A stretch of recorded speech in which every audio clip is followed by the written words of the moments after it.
ner malake nyam kana dialen content barach bajeling gwa seme kanwa online TV channel to kon gelerme bej mugor kono de koran palpin ke liengde rega me bana linga tuɔɔk ka Muɔɔtɔt biajeling ka do badane che tuɔɔk je rega me tuɔɔk kam dori dangro aken kono ni ami jiram jidit kanwa online TV channel gore jen go jinder jen waka nasen ko kien dir notification bell dire trying ko mete keler mi breda shwamala shubekeji bana rega dane che tuɔɔk gwa me ban jeling ko koran che tuɔɔk re wik Muɔɔtɔt kam Nuer karodien gore no jin abler me biden wakane de kokien ka jawon shalat no te kereg mi chitwo te ke bon woni te sho gore nyaal ala nyam nokene ke nyam la medien re win mi shwale shwai dog buma pan ka Muɔɔtɔt payaam shwaga chu captain adama ne nyaman gor kene ko ken te ke shunga ka nyamone ke jel ga kel ka ja ken gwasa mo chu kor chu to kam dien ka shwa ka shur yaw dor adama ne nyaal en gwasa mo shu te ke wut kel redien kene de kon gor ke nyaal mi shu do jok ke chaja ke adama ne nyaal ko jen te do jogon gwasa mo ke sha dwal shu te ke man mi jel ka je ka shu ma chu je leb da man nyaal ni wano chu da man ni nyaal chu shu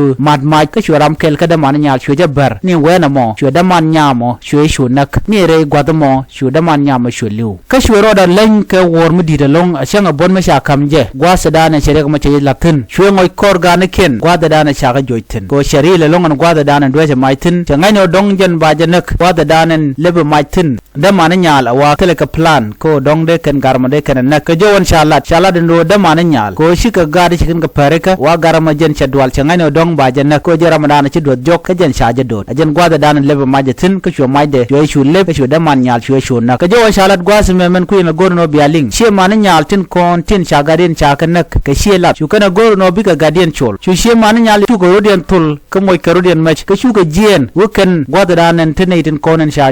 gadien cha jen ka ken kene de to shol ka she lat shu kana gorno bi ka gadien bi kana chol ka do buma gwadan ching sheng gewtin ka shwa sheng na ka ken ke gwech ko shi ka mechi ken ka gwal an gwas ma sho koro to kare koro mo shwa mo ne shega mo shwa mu ka bot ka jen shega dana ji te nien re koro mo ne chala no ne su kuma shu shun kam dien ka shwa koro mo sho kap chong rega me je rega dan ci to ko Muɔɔtɔt ka kur to ka kwinyal ko gari shi ga jien ci kan nyal ci kan ogor mon kan ka nyal gwas mo shu ne re kon la da man nyal shu ku shun ka shu kan gor no bi ka nyen kan ne kon na da man ka ne de kon la chonye ki ne de kon tin gor ga nyamane a je rega dan le ro re na mo ya yuri yaw do yu gar kel ka chwa ma shu lep ka shuran chunak ka nagaran ka dwal che gurjen woda ram ma de jennak ko kan tele ka ter kan woni ka lo kan nyalu kan gor en mishri go nongo abilyaw nong da wo dong ci ko dinga jen wo bato jen dan shu da lar na mo biya ta kamal